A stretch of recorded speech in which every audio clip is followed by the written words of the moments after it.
do they know how hard creating a podcast is? But Mm. I wanted to kind of zone in on the entrepreneur. That's how you mentioned, and that's how you refer to yourself. You always had that entrepreneurial spirit. That's one thing I remember with speaking with you and Brian and Faisal, is that you always talked a little bit more about entrepreneurship. You always had all these businesses going on. Tell us a little bit about what your focus will be from that entrepreneurial lens today. I guess what to say about that? Probably just that's where I'm gravitated to because of my personality and disposition and experience. Like I view what makes a good entrepreneur is that they're good enough to contribute to all levels of the stack. And the stack meaning everything that the business does, like the marketing, the branding, the logo design, the front end, all the way down to the back end software programming and choosing APIs or settlement layers, whatever you're building. The entrepreneur doesn't have to be the best at each of those, but they have to be able to just float in to meetings and at least add some value or at least understand what's going on. You sometimes see some people who just won't jump in the finance meeting. They're like, I don't want accounting and finance. That really hurts you. And if you don't contribute to product or you don't understand marketing, you don't understand your customer and psychology. So for whatever reason, I just am a very curious person, hence the podcasting and just have learned enough about each of these things to have a competency to get ideas off the ground. Most people just struggle to go 0 to 1, and I go 0 to 1 quite easily. And so the restraint on my side is like sticking with something. You started something, okay, stick with it for 2, 3, 4, 5 plus years. That's the challenge for someone like myself. Can you talk about like financials? Like you don't have to tell me how much money you make or from these businesses, but I think that's always the toughest part that keeps people from entrepreneurship is how do I kind of backfill my 9 to 5 pay? And then you're constantly finding clients or customers or users. Talk to us about maybe some of your journeys. You started up a lot of different businesses. Was there ones that were like, oh, this is much easier than I thought it would be? And are there others like, yo, this should be going a lot better, but things aren't clicking. The product market fit isn't what we thought it would be. Take us through that kind of that entrepreneurial journey. And like, how did you manage financially to stay afloat, or what kind of investments did you make in yourself or some of the businesses that you were working on? Yeah, it's a good question. I kind of view this question as like surfing. Like when you surf, you catch a wave and you ride it. And then, in surfing, you don't really ride two ways. But when imagine transitioning one wave to the next, it's all about like energy transition.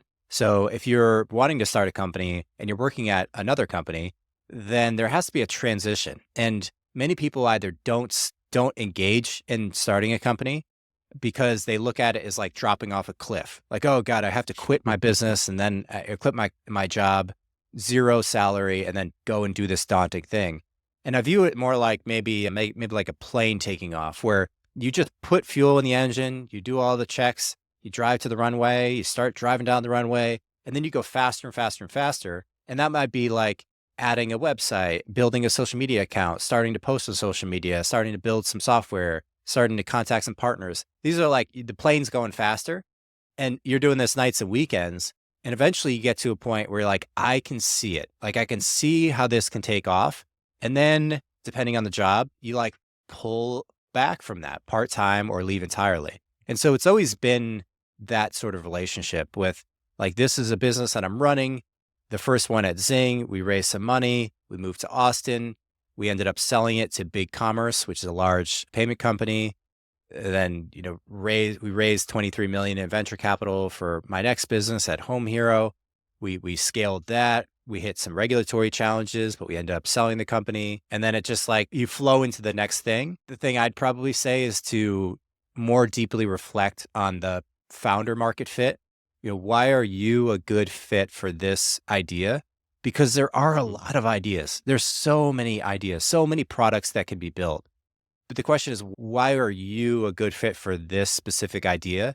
Is it just because you had this idea, or is this like part of your life in some meaningful way, either from some pain you experience as a child or adolescent or in your younger years, or something you love? Like I love, building roller coasters. So I'm going to start an amusement park, or I'm a doctor. I love working on people. So I started health tech companies. You see, I think it has to be channeled from either one of those two directions. Now, there's a lot of founders as guests on this podcast, as well as our listeners to this podcast, and they hear exciting news like you sold a business or you sold multiple companies, and you're talking tens of millions of dollars. Was there any kind of life-changing money to you from selling one of these businesses? Or did money not matter after that point? Once you grinded for years and years and devoted so much of your time and attention, the money was just kind of like a byproduct? Or was it like, hey, we got to the financial goals that we wanted to, let's do this all over again, faster, bigger, harder? What are your thoughts around that? We didn't have the exit that we wanted at Home Hero.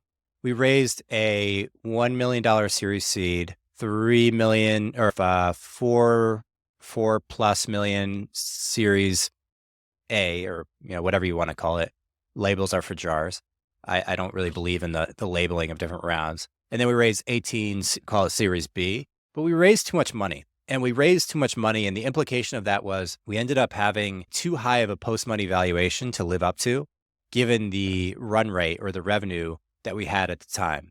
And there's a tremendous market, there's this big market of like home care givers that we were going after. So you could tell a story, and we had an awesome team, and we had a nice looking brand, and the market was hot. So all the pieces together led us to raise a lot. But the price for raising too much money is that you don't meet the expectations of the investors, and you can't get to the next checkpoint. You can't get to like Series C revenue. And so that means you end up raising a down round, or you raise less money than you raise at a lower valuation than you did last round. Right. Meaning the people who put money in the Series A, their return on investment, at least on paper, is lower than it was when they invested. So that creates this dynamic where on the cap table, as a founder, you're owning less of a company over time, and while the company is not increasing in value. And so while we raised a lot and we had this exciting business, we raised too much money. We ended up giving money back. We gave back, I think, about 8 million or so, renegotiated the cap table, and then had a smaller, more efficient company. We sold that for a couple million, pulled off. We had some small exit, under a million each for the founders, but it was enough to like buy a condo for $500K in LA, Right. Pay rent for the next couple of years. So it wasn't like life changing where I'm going to, do whatever I want. But it was Lambos and McLarens. Yeah, but it was like, dude, I was broke before that. So, like it was enough. It was just different checkpoints you hit, I guess, or how you think about money. One is like, okay, I got to pay rent next month. The other is I have enough money to survive for a couple of years. But, the next would be like we sell it for 50 million. And then you're like, the other thing about money I'll say is that people find a way to worry about money if they want to worry about it, regardless of how much they have. There's some millionaires who feel more poor than people going month to month. So I view abundance as really a mentality, and then the money takes care of itself if you work on things that are valuable. And, I know we're going kind of like narrow down to your personal experience. I think you don't really get a chance to talk about your experience on the podcast, which is why I want to really get into some of these things.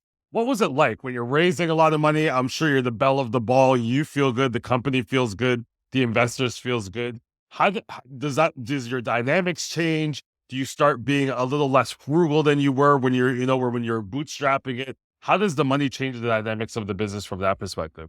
From the perspective of the business, now you raised a lot of money, as you said, there's a lot of expectations. When you're first starting out, I'm sure you're not hiring a ton of people. You're trying to be as lean as possible. Now you have the money to kind of, see the vision through. Do you start spending maybe more than you should have? Like, how does it work, like, from your perspective? And then now, obviously, a lot more companies, partnerships, opportunities are probably coming in. People see that you've raised money, and all of a sudden now they're looking for ways to probably either capture that money or work together so that they can also raise funds as well. Yeah, I think the dynamic that happens, and certainly happened for us, was you have the money, so you have the potential, and then you have people who promise growth, and then you have investors who gave you the money who want the growth. And so you end up saying, well, let's just launch all these different initiatives and let's see what works. And you kind of go into this mode of like thinking there's not an incentive to not spend it very often. At least if you think about it from like an R&D standpoint, you say, well, we're going to put a few $100K, $300 or $400K into this. Maybe we did local advertising. So we put buses and billboards and benches, and we just tried that, which went nowhere.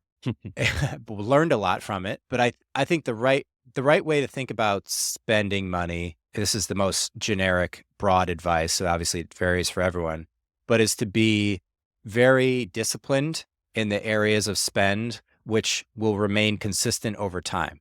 So like, what's our cost per acquisition? How much are we spending on engineering for the product? That's going to be the same category of spend, whether you're a $5 million or $500 million company. Right. And getting discipline in that is important. Then you have like R&D on growth. And growth spend typically varies by the liquidity in the venture capital market.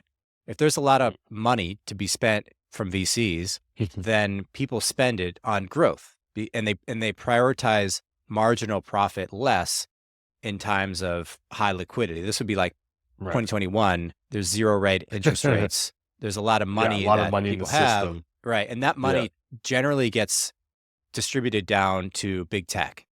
Startups raise money from venture capital. Venture capital gets their money from LPs.